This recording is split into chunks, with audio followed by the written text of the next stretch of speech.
সালামুন আলাইকুম। আমরা প্রচলিত একটা কথা অ্যাভেলেবেল শুনতে পাই, কোন ব্যক্তি জান্নাতি হবে, কোন ব্যক্তি জাহান্নামী হবে, এটা মহান আল্লাহ পাক রব্বুল আলামিন ছাড়া কেউ বলতে পারে না। এটা বেশক সত্য, আমরা এটাকে অন্তর থেকে মেনে নিয়েছি আর সকলের মানা কর্তব্য। কিন্তু মোল্লাদের একটা হাদিস মোতাবেক একটা কথা শুনতে পাওয়া যায়, এটা সহিহ বুখারী শরীফেও পাওয়া যায় কথাটা। সেটা হলো আশারে মুবাশশিরা।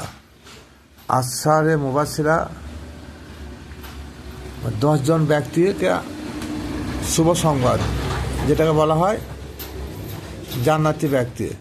এই আশারে মুবাশশিরার কথাটা হচ্ছে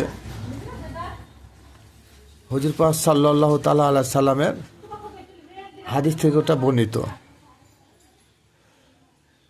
কিন্তু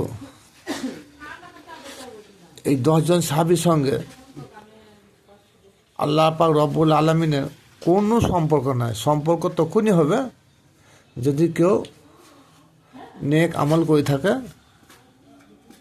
তার মতন সম্পর্ক হবে আল্লাহর সঙ্গে।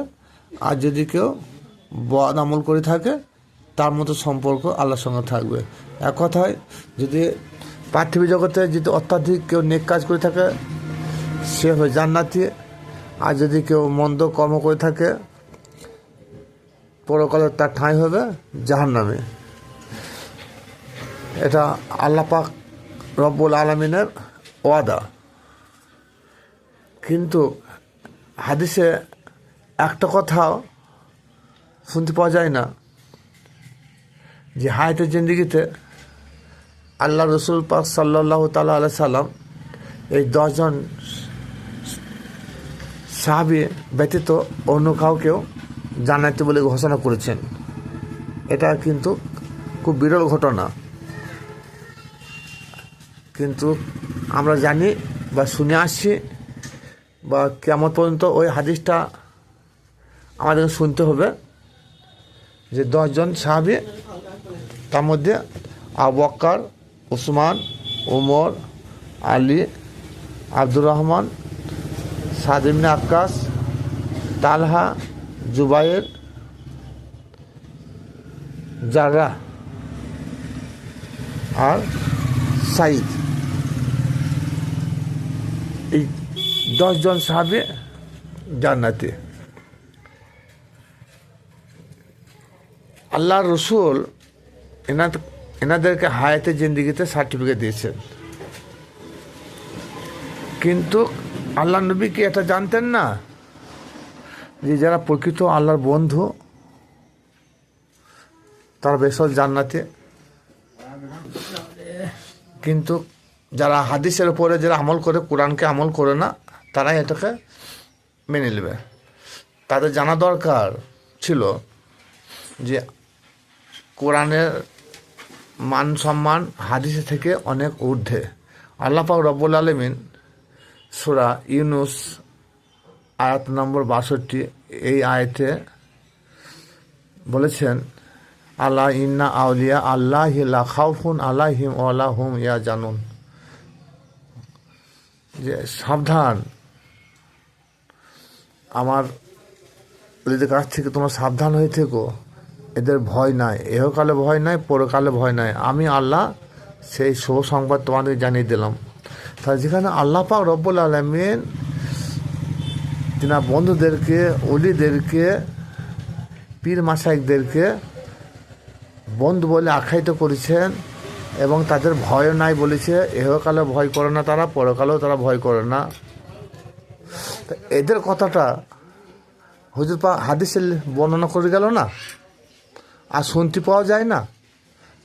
আজ দেশে হাজার হাজার আল্লাহর ওলি আছে, সেই আল্লাহর ওলিরা আছে বলে দেশ চলছে। তাদেরকে কেউ কোনো হাদিস দ্বারা প্রমাণ করলো না যে আল্লাহর ওলিরা জান্নাতি? কেউ বললো না। কোনো হাদিসে পাওয়া গেল না যে খাজা বাবা তিনি জান্নাতি, গাছ পাক তিনি জান্নাতি, অন্যান্য যেসব আল্লাহর ওলিরা আছেন টপ র্যাঙ্কে তিনারা জান্নাতি, কিন্তু তারা না বলুক। আমার মহান আল্লাহ পাক রব্বুল আলামিন তাদেরকে কোরআনে আয়াত দ্বারা সার্টিফিকেট দিয়েছেন। তাহলে এখান থেকে কী বুঝলাম, যে হাদিসগুলো তখনকার যুগে এককালীন মন গড়া হাদিস। কোরআন কি ছিল না? কোরআন ছিল, কিন্তু কোরআন গবেষণার লোক ছিল না। আর যদিও বলবেন ছিল, তাহলে একটা পক্ষ অবলম্বন করেছে। সে পক্ষটা কার? উমাইয়া রাজবংশের পক্ষ অবলম্বন করেছে। আজ সমগ্র বিশ্বের মধ্যে লাখো আল্লাহর ওলি রয়েছে। সেই আল্লাহর ওলিরা তেনারা এই দুনিয়াতে যেমন কাউকে ভয় করে নাই, মৃত্যুরও ভয় করে নাই, কবরে তাদের ভয় নাই, পরকালও তাদের ভয় নাই। কিন্তু সেই কথাটা হাদিস শরীফে একবারও উল্লেখিত হয়নি। আজ যে সাহাবীগুলোর কথা বলা হয়েছে, এটা দুনিয়াতে ভয় ছিল, প্রচুর ভয় ছিল। এরা পরকালে সুখের আশায় কখনো বুক বাঁধে নাই। বলবেন কেন? হয়তো কথাটা শুনে অনেকে চমকে উঠবেন। সূরা আল ইমরান 161 নম্বর আয়াত সম্ভবত। ওহুদ যুদ্ধের সময় যখন আবু জেহেলের দলবল, আবু সুফিয়ানের লোকজন যখন বলল যে মোহাম্মদকে আমরা কতল করে দিয়েছি, মোহাম্মদকে মেরে দিয়েছি, আর আমাদের ভয় নাই, তখন কি করলো? ওই যুদ্ধের সময় যেসব সাহাবীরা ছিল, টপ র্যাঙ্কের সাহাবী ছিল, ওরা কি করলো? যে হুজুর পাক যখন মারা গেছে, তখন ওরা প্রাণের ভয়ে, যান বাঁচানোর উদ্দেশ্যে সে উহুদ পাহাড়ের উপর দিয়ে ঊর্ধ্বমুখে, যান বাঁচানোর উদ্দেশ্যে ছুটি পালিয়ে গেছিল। তাহলে কি বোঝা গেল এখান থেকে? প্রাণের ভয় ছিল, জানকে বাঁচানোর জন্য তারা বাড়ি গেল। তা সেই সব সাহাবীরা কী করে জান্নাতের টিকিট পায়? কারণ সূরা আহজাবের 33 নম্বর সূরা 6 নম্বর আয়াতে আল্লাহ পাক রব্বুল আলামিন বলেন, যারা হুজুর পাক সাল্লাল্লাহু তাআলা আলাইহি সাল্লামকে নিজের জানের থেকেও, অন্তরের থেকেও বেশি প্রাধান্য না দিয়েছে, তারা কখনো মুমিন নয়। তাহলে ওই যে সাহাবীরা ফেলিতে পালিয়ে এলেন, ওরা অন্তর থেকে নবীকে ভালোবাসতে পেরেছিল সেই দিন? কারণ ওদের দুনিয়ার মহব্বত তখন বেশি ছিল আল্লাহ রসুলের থেকেও। এটাকে কারো কাটার মতন ক্ষমতা কারো নাই বিশ্বে। তাহলে যারা মুমিন হয় না, তারা কি করে জান্নাতের টিকিট পায়? এটা দর্শকের কাছে আমার প্রশ্ন থাকলো। সেখানে ইমাম হাসান, ইমাম হুসেন এনাদের কথা বলল না। যেনারা জান্নাতে টিকিট দেবে, যেনারা জান্নাতের সর্দার, যেনার মা জান্নাতে সারা বিশ্বের নারীদের সর্দার নিয়ে, তারা টপ র্যাঙ্কে গেল না, তারা দুনিয়াতে জান্নাতে টিকিট পেল না। ভাবতে বড় অবাক লাগে।